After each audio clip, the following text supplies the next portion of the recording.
का नकोय आपल्याला ते? कारण त्याची गरजच नाही आहे. मग माझे बाबा माझ्याकडून सुटले, मला काय मिळालं हे कधीच कोणी ओळखलं नाही. कारण जन्माला आलो, जन्माला घातलं बापानी, बालपण निघत चाललंय, बालपण आईच्या कुशीत गेलं.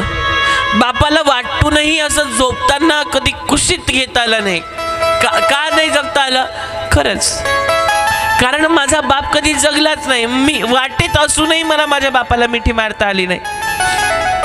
भगवान श्रीकृष्ण म्हणतात, मी काय गमवलं हा विचार जर करायचा असेल नाही का, कोपऱ्यात बसा, माझ्या जवळ बसा, मला मागताना मी भरपूर काही देईल. पण हा तरी विचार करा की मी बाप गमवला, आई गमवली, प्रेम गमवलं, मामा गमवले, काका, चुलते, भाऊ, बंद, बहीण, नाते सगळं गमवलं, तरी माझ्या चेहऱ्यावर स्मित हास्य आहे. मी भाऊ गमवला, मी बहीण गमवली, मी बापही कर्तव्य केलं आईनेच, मग पुढचं कर्तव्य पार पाडलं. कामाच्या ओझ्याखाली इच्छा असूनही अभ्यास कधी घेता आला नाही, अभ्यास कधी घेताच आला नाही. खरंच माझा बाप कधी जगलाच नाही. प्रत्येक आनंदाला आईचा हसू पाहून हसलो मी आणि दुःखाला अश्रू पाहून रडलो. पण माझ्या प्रत्येक आनंदासाठी स्वतःचा आनंद विसरून गेलेला बाप मला दिसलाच नाही. का? कारण की खरंच आहे ना, माझा बाप कधी जगलाच नाही. माझ्या आजारपणात आई कायम माझ्या जवळ बसून होती. बाप रडत होता, ती मला विसरू शकली नाही. पण बाहेर डॉक्टरला भेटून त्याच्या पाया पडून माझ्या लेकराचा उपकार करा असं कष्टा खाणारा बाप मला कधी दिसलाच नाही. खरंच माझा बाप मला कधी जगताना दिसलाच नाही, जगलाच नाही. तो नोकरीसाठी आईने प्रार्थना केली, महादेवाला साखर घातलं, नवस केले जगदंबेला, पण बापाने 4 ठिकाणी स्वतःच्या डोक्यावरची इज्जत पगडी काढून त्यांच्या चरणावर ठेवली. तो बाप कधी दिसलाच नाही. लग्न लावून सुखाने संसार कर म्हणणाऱ्या आईचं प्रेम आटलं, पण कधीच जाणवलं नाही. डोळ्यात सुख आणि आनंदाच्या पाणवलेल्या कड्या, माहेराहून सासरला येणार आहे, पण तिचा बाप आज संपलाय हे तिला जेव्हा कळतं की आज माहेरात आपल्याला बाप म्हणून गेल्यासाठी कुणी नाही, तेव्हा कळतं. संपूर्ण आयुष्याची राख रांगोळी झाली, पण डोळ्यात सुख आणि आनंदाच्या पाणवलेल्या कड्या जपून ठेवल्या, सांभाळून ठेवल्या. लग्नात कधी खर्च केला नाही, आयुष्यात कधी नवीन घेतलं नाही. का? माझी लेक आहे, मोठी झाल्यानंतर तिचं लग्न मला करायचंय. जपून खर्चाचे हप्ते भरणारा बाप कधी दिसलाच नाही. खरंच माझा बाप कधी थकलाच नाही. मोठा असूनही आयुष्यभर आईच्या मायेने लहान असलेला मी, मृत्यूनंतर सर्व संपत्ती नावावर करून गेलेला बाप मला कधी कळलाच नाही. का नाही कळला? खरंच माझा बाप कधी जगलाच नाही. आई आहे ना महाराज, तोपर्यंत बिलगून घ्या, तिच्या कुशीत राहून घ्या, बापाच्या पण कुशीत राहून घ्या. का माहितीये का? आहे तोपर्यंत, ती गेल्यानंतर फक्त भास होतात, रडावं लागतं, तोंड लपवून एका कोपऱ्यात बसावं लागतं. कदाचित ती गेल्यानंतर आपल्या आयुष्यात कोणी परत येईल का? आई म्हणून हाक आपण कोणाला मारणार आहे का? खूप जड हृदय करावं लागतं कधी कधी. जाणार आहे माहितीये, संपलंय तिचं आयुष्य, ती खिळली आहे पलंगाला. वडील आहे ना, मिरवून घ्या स्वतःला की माझा बाप जिवंत आहे. जसं जग जिंकल्याचा आवाज सिकंदराला ना, गेल्यानंतर फक्त येते ती आठवण आणि क्षणिक सुखासाठी येतो तो फोटोवरचा दिसणारा हार. तो हार दिसतो आणि तिथे कळतं हारलास तू. बापाच्या फोटोवर दिसणारा हार पाहून कळतं की तू हरलायस का, कारण आता तुझ्या पाठीवर शाबासकीची थाप देणारा या जगात कोणी उरलेलं नाहीये. अपेक्षा नसतेच काही त्या दोघांचीही तुमच्याकडून, कधीच नाही. त्यांना नुसता आधार हवाय, त्यांना असेल फक्त शरीराला. त्यांनी जन्म दिलेला असतो आपल्या काळजाला, आपलं काळीज, आपलं हृदय ते काढून ठेवतायत कुणासाठी, फक्त आपल्या लेकरांसाठी. पण तो बाप मात्र कधीच कुणाला कळत नाही महाराज. आणि त्या बापाची अंतयात्रा, तो बाप सुद्धा हेच म्हणत असेल, माझ्या अंतयात्रेत कोणी आलं नाही आलं फरक नाही, आयुष्यभर जाळलेल्यांनी मला जाळलंच पाहिजे, गरज नाही. जिथे मेले तिथेच मला पुरून टाका, फरक नाही. मी शेवटही एकटाच होतो, आताही एकटाच निवांत राहू द्या. साथ सोडणाऱ्यांनी खांदे दिलेच पाहिजे, गरज नाही. एकांतात या देहाचं काय होईल, गरज नाही.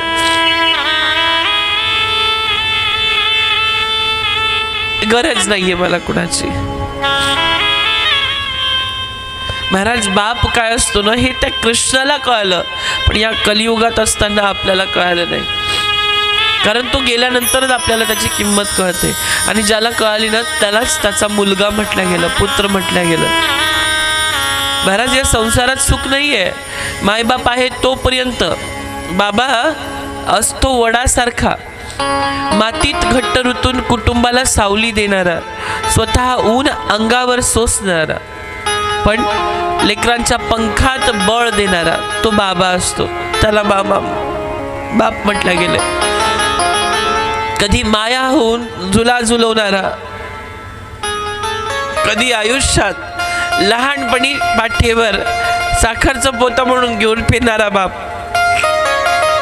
तर कधी स्वतःच्या वाहन लेकराला देणारा, चपला लेकराला देणारा बाप, कुटुंबाचं छत्र होऊन मायेची सावली धरणारा बाप, प्रत्येक संकटाला सामोरं जाणारा, मुलाच्या हाकेला धावून येणारा, कुटुंबाला आधार देणारा, आयुष्यभर पिलांसाठी चिव चिव चिमणीसारखा दाना गोळा करणारा, तग करून धरणारा, विस्तवावर चालणारा, आयुष्यभर नात्याला सिंचन देणारा, कधी घराचं कौल तर कधी घराच्या भिंती बांधणारा, प्रत्येकाच्या मनामध्ये ज्याच्या त्याचा जो बाबा असतो ना तो घडलेला असतो, तो दडलेला असतो. मनाच्या कप्प्यामध्ये ज्याने त्याने आपल्या बापाला लपवलेलं असतं. आणि मुलगी फार लपवते महाराज बापाला, बरं का.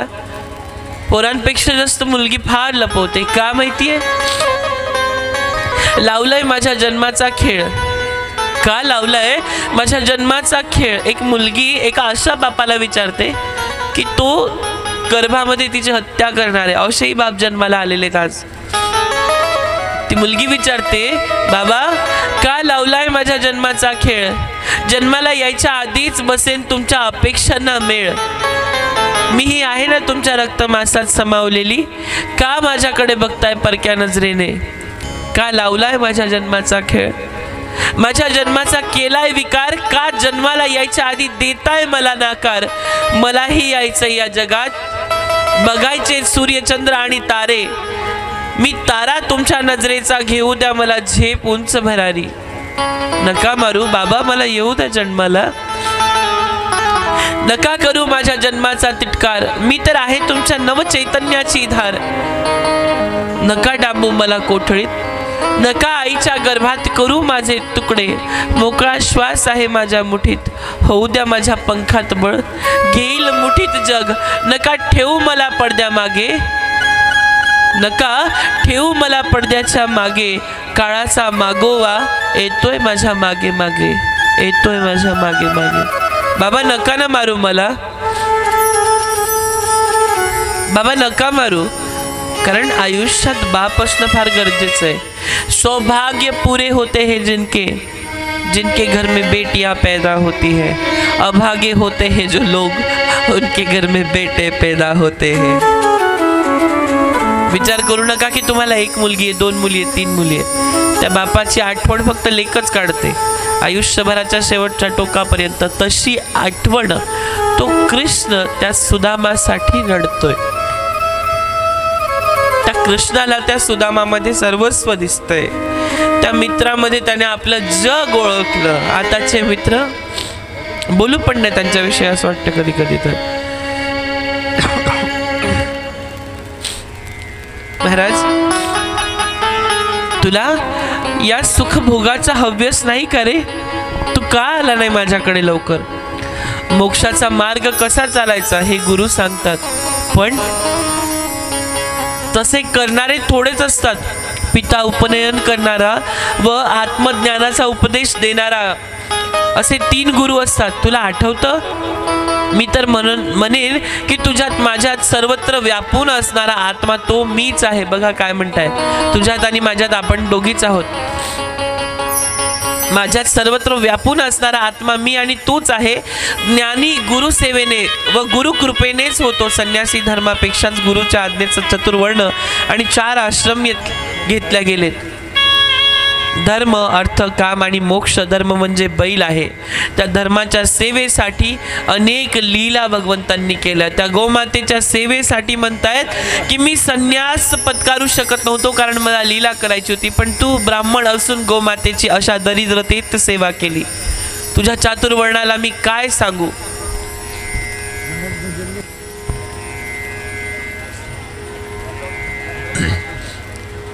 सुदामा, अरे तुला कधी वाटलं नाही का तू सुद्धा तेच शिकला आहेस ना? आश्रमात होतो, रात्रभर आपण वनात पावसात अडकलो होतो, मग गुरुजी शोधत आले. ते आठवतं का रे तुला? आपण सेवा केली म्हणून संतुष्ट होऊन त्यावेळेस कसे भरल्या हृदयाने आशीर्वाद दिला. आपल्याला हरभरे दिले, चणे दिले होते खायला आईने, गुरुमातेने. विद्या सापळवली. सुदामा आनंदाने डोलत होता. कृष्ण काढलेली आठवण, बालपणाची आठवण त्याच्या मनी नाचू लागली आणि तो म्हणतो, वसुदेवा कृष्णा, आज मी धन्य झालो. तुझ्यासारखा पूर्ण अवतार साक्षात विष्णू माझ्यासह हृदयी माझ्यातच वाढलेला आणि माझ्या साथी संगती 4 वेदी यांची ज्याची मूर्ती तू मानव देह धारण करून आश्रमात सामान्य जनांसारखा शिकलास. मला तुझी मैत्री दिली. आणखी मी काय मागू? मागू नका, मागण्याची गरज नाही. तो बरोबर देतो.